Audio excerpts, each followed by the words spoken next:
Simon commission.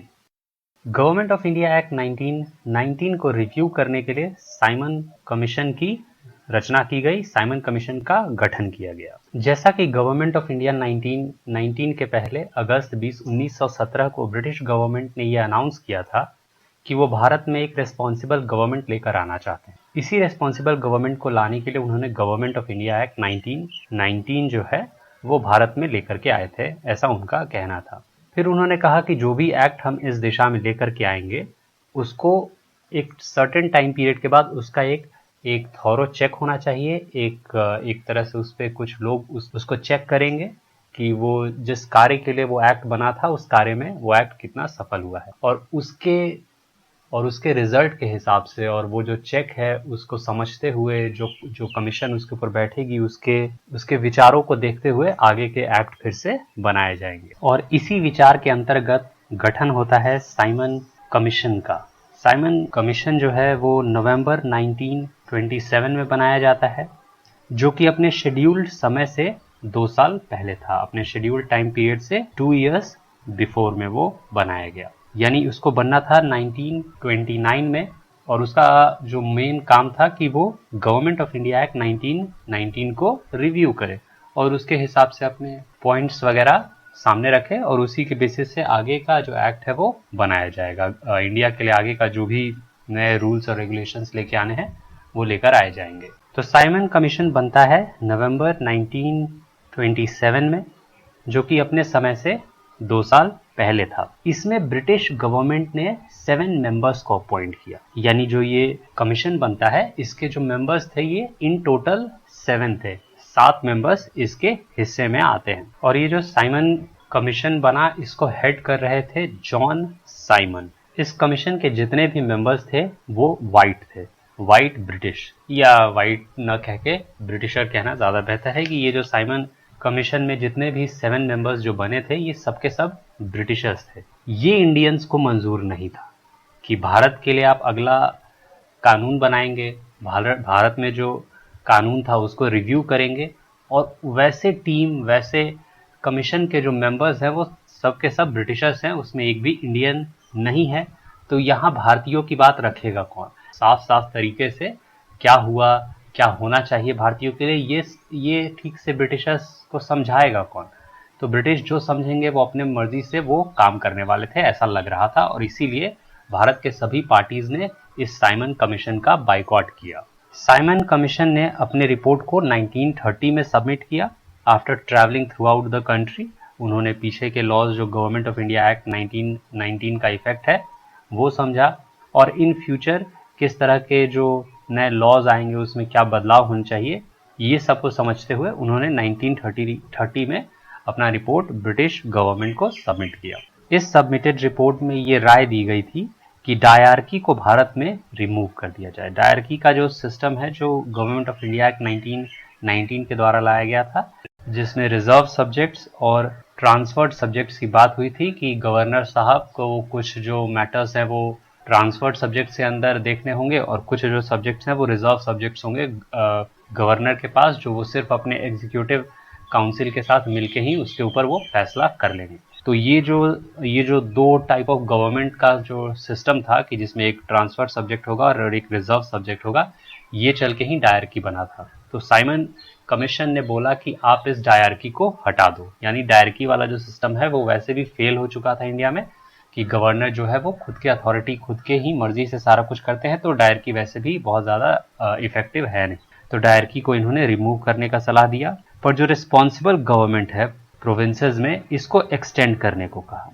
Responsible government यानी जो अंग्रेज सरकार चला रहे थे। तो बात तो ऐसा हुआ था कि अभी इंडियंस को वापस सत्ता हस्तांतरण होगा, यानी सत्ता का जो ट्रांसफर है वो होगा और धीरे धीरे इंडिया में रिस्पॉन्सिबल गवर्नमेंट आएगा। पर साइमन कमीशन ने बोला अभी इंडिया इसके लिए तैयार नहीं है। तो जो सरकारें हैं प्रोविंसेस में वो अभी भी ब्रिटिश के पास ही रहेगा, यानी कि रिस्पॉन्सिबल गवर्नमेंट जो ब्रिटिशर्स एज अ रिस्पॉन्सिबिलिटी संभाल रहे हैं वो ब्रिटिशर्स के पास ही अभी रहने दो। साथ में एक और राय सलाह जो साइमन भाई साहब ने ब्रिटिश पार्लियामेंट को दिया वो ये कि भारत में जो कम्युनल इलेक्टोरेट है इसको भी कंटिन्यू किया जाए कि ये बहुत बढ़िया चीज़ है। भारत में डिवीजन बना हुआ है भारतीयों को ही देखना पसंद नहीं करते हैं, तो ये हमारे फायदे का है, इसको कंटिन्यू करो। हाँ, उन्होंने ऐसे नहीं कहा था, बट ओवरऑल जो उनका जो एक ओवरऑल मीनिंग था कि भारतीयों को एकजुट नहीं होने देना है और कम्युनल इलेक्टोरेट इसमें बहुत बढ़िया रोल प्ले कर रहा है, तो इसको कंटिन्यू होने दीजिए। और इसी तरह के अन्य बहुत से सलाह साइमन कमीशन के द्वारा ब्रिटिश पार्लियामेंट को दिए गए थे। एक बार साइमन कमीशन का रिपोर्ट जब ब्रिटिश पार्लियामेंट को मिल जाता है तो साइमन कमीशन के इस रिपोर्ट को मतलब इंडियंस के साथ भी शेयर किया जाता है, और ये होता है through 3 round table conferences. 3 round table conference होते हैं। इसमें भारत के जो प्रिंसली स्टेट्स हैं और भारत के जो प्रोविंसेस हैं जो ब्रिटिशर्स के अंडर आते हैं, वो और अंग्रेज एज अ पार्टी, अंग्रेज यानी ब्रिटिशर्स एज अ पार्टी के तौर पे पार्टिसिपेट करते हैं। इन सभी दिए गए मुद्दों के ऊपर चर्चा होती है, गतिरोध विरोध सब कुछ होता है, और ओवरऑल इस रिपोर्ट के ऊपर एक व्हाइट पेपर लेके आया जाता है after the 3 round table conference meetings. In 3 round table के जो कॉन्फ्रेंस वाले जो मीटिंग्स हो गए, उसके बाद एक व्हाइट पेपर लेकर के आया जाता है, white paper on the constitutional reform. तो कि किस तरह से आगे का जो संवैधानिक जो रिफॉर्म है वो होगा, उसके ऊपर एक व्हाइट पेपर लेके आया जाता है। और उसके बाद इस व्हाइट पेपर को सबमिट कर दिया जाता है joint select committee of the British parliament को। ये ब्रिटिश पार्लियामेंट का जो जॉइंट सिलेक्ट कमेटी है वो इस प्रिपेयर्ड व्हाइट पेपर को फिर से एक बार चेक करेगी, रिव्यू करेगी। इसमें अगर कोई बदलाव करना है तो वो पार्लियामेंट को जो जॉइंट कमेटी है वो पार्लियामेंट को उसके ऊपर सजेस्ट करेगी, और उसके बाद फाइनली इसके ऊपर एक लॉ बनाया जाएगा, इसके ऊपर एक लॉ को ड्राफ्ट किया जाएगा। इसी साइमन कमीशन की रिपोर्ट के ऊपर जो ये व्हाइट पेपर लेके आया गया था कॉन्स्टिट्यूशनल रिफॉर्म के तौर पे, इसी के ऊपर गवर्नमेंट ऑफ इंडिया एक्ट 1935 बनाया जाता है। जब गवर्नमेंट ऑफ इंडिया 1935 देखेंगे तब हम इसको और बेहतर तरीके से समझ पाएंगे कि after the 3 round table conferences, Simon commission के रिपोर्ट के बाद, इन सबों के बाद आखिर ब्रिटिशर्स ने फिर 1935 में इंडियंस के लिए क्या क्या खास फीचर्स वाले नए लॉ को लेकर आए। फिलहाल ये था about Simon commission. Simon commission में एक और बात की पुष्टि की गई थी, या एक और बात को बड़े जोरदार तरीके से रखा गया था कि भारत में जो कम्युनल अवार्ड का सिस्टम है, जो कम्युनल इलेक्टोरेट का सिस्टम है, इसको जारी रखा जाए। इसी के ऊपर एक और मुद्दा आता है कम्युनल अवार्ड का। आइए इसको देख लेते हैं। अगस्त 1932 की बात है। वहाँ के ब्रिटिश प्राइम मिनिस्टर, जो ब्रिटेन के जो प्राइम मिनिस्टर हैं, रैमजे मैकडोनाल्ड, इन्होंने ये अनाउंस किया कि जो माइनॉरिटीज़ हैं भारत में, जो कि मुख्यतः हिंदू हुआ करते थे, उनको भी अलग इलेक्टोरल सिस्टम के तहत लेकर आया जाएगा। यानी मैकडोनाल्ड ने भारत में एक और कम्युनल कार्ड खेल दिया, और ये उन्होंने कहा कि जो भारत के जो डिप्रेस्ड क्लास है उनको भी अलग से इलेक्शन, वोटिंग राइट, ये सारी अधिकार मिलेगा जो रेस्ट ऑफ द हिंदुओं से अलग होगा।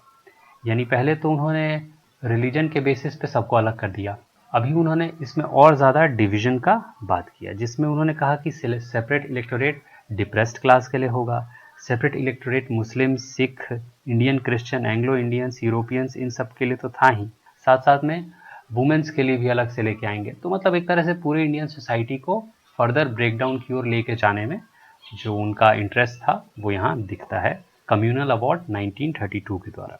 इसको देख के गांधी जी भाई बड़े परेशान हो गए कि ये इंडिया को तो और ज़्यादा तोड़ने की बात है, और अगर ये लागू हो जाता है तो फिर इंडिया एक गृह युद्ध वाले कंडीशन में जा सकता था, जहाँ हर व्यक्ति जो है वो अलग अलग अपनी अपनी जिम्मेदारी अपने अपने पल्ले देख रहा है, और देश में किसी को देश से मतलब न हो के अपने समाज, अपने जाति और अपने ही एक लिमिटेड रिसोर्स को ही देखने का जो तरीका है वो डेवलप हो जाएगा। गांधी जी ये सब देख के काफ़ी परेशान हुए।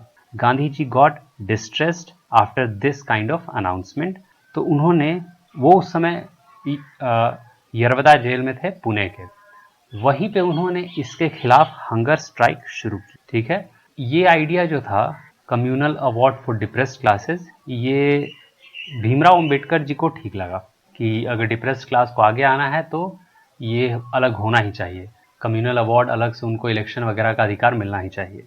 पर गांधी जी ने इसका विरोध किया, बोला इस तरह से तो कंट्री ही नहीं होगा तो तुम कम्युनल अवार्ड लेके आगे क्या करो। कंट्री ही एक टूटा हुआ कंट्री मिलेगा, एक बिखरा हुआ कंट्री होगा जहां कुछ संभलेगा ही नहीं, जहां एक ऐसी स्थिति होगी जहां नायरोबी या फिर उस तरह के अफ्रीकन कंट्री जहां सब एक ही जाति के, एक ही धर्म के हैं, पर फिर भी आपस में मर कट रहे हैं, इसलिए नहीं कि वो उसमें कोई डिप्रेस्ड क्लास है, कोई अपर क्लास है, बस सिर्फ इसलिए कि लोगों ने अलग अलग अपने ग्रुप्स बना रखे। और even though after being the same caste, being the same religion, वो एक मुद्दे पे नहीं आ पा रहे हैं। गांधी जी ने इसको फोरसी किया, शायद समय से बहुत पहले देखा और कहा कि ये नहीं हो सकता है इंडिया में, और इसके लिए वो पुणे के यरवदा जेल में हंगर स्ट्राइक वो करते हैं।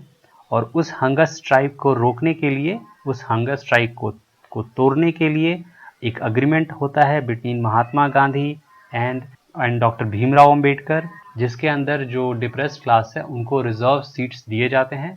जितना रिजर्व सीट अंबेडकर जी मांगते हैं उतना रिजर्व सीट उनको दिया जाता है। इसी को पुना पैक्ट के तौर पे भी जानते हैं, जो कि अंबेडकर जी और महात्मा गांधी के बीच हुआ था इन यरवदा जेल ऑफ पुणे। और बाद में इसको हिंदू जॉइंट इलेक्टोरेट को एक साथ रिटेन करने के लिए गांधी जी को बहुत बड़ा श्रेय जाता है, और जो डिप्रेस क्लास थी उनको उनका रिजर्व सीट मिलता है। बाद में अंबेडकर साहब इस फैसले को रिग्रेट भी करते हैं, पर ओवरऑल सिनेरियो में आप देखें तो भले ही, पर अगर ओवरऑल सिनेरियो में देखा जाए तो कंट्री एकजुट रहा, कंट्री में एक सिविल वॉर का कंडीशन नहीं आया। आप देख सकते हैं हिंदू मुस्लिम सिर्फ अलग हुए थे, उनका अलग कंट्री का मांग था, कंट्री ने पार्टीशन झेला, और जो खूनी खेल कंट्री में हुआ ये शायद एक नॉन स्टॉप तौर पे होते रहता। दुनिया भर के पॉलिटिकल पंडित्स ने ये भविष्यवाणी भी की थी कि इंडिया एक स्टेबल डेमोक्रेसी के तौर पे कभी नहीं रहेगा, कुछ ही सालों में यहाँ गृह युद्ध छिड़ेगा, सब अपने अपने जमीन की मांग करेंगे। पर कुछ तो सही हुआ, कुछ तो सही हुआ जो आज कंट्री गृह युद्ध में नहीं है। चाहे बगल में नेपाल देख लो, चाहे पाकिस्तान देख लो, चाहे चाइना देख लो, चाहे बांग्लादेश देख लो, हर जगह कट्टरपंथ है या डिवीजन है या कंट्री ब्रेक थ्रू मोड में है। सब जाके या तो चाइना के ऊपर डिपेंडेंट है, चाहे श्रीलंका ही हो। इन सभी कंट्रीज का फेलियर आप देख सकते हैं, और इन कंट्रीज के बीच में इंडिया एक अकेला कंट्री जो अपने दम पे खड़ा है। आगे बहुत बड़ा ग्रोथ का पोटेंशियल है, दुनिया में हम ग्रो कर रहे हैं, हमारे मेजॉरिटी का एक जो शक्ति है वो दुनिया रिकॉग्नाइज करती है। चाइना को हमने ही कंटेन कर रखा है। सोचिए कि अगर ये एक डिवाइडेड कंट्री होता, जैसा कि अंग्रेजों का कम्युनल अवार्ड के द्वारा मंशा था, क्या होता इस देश का।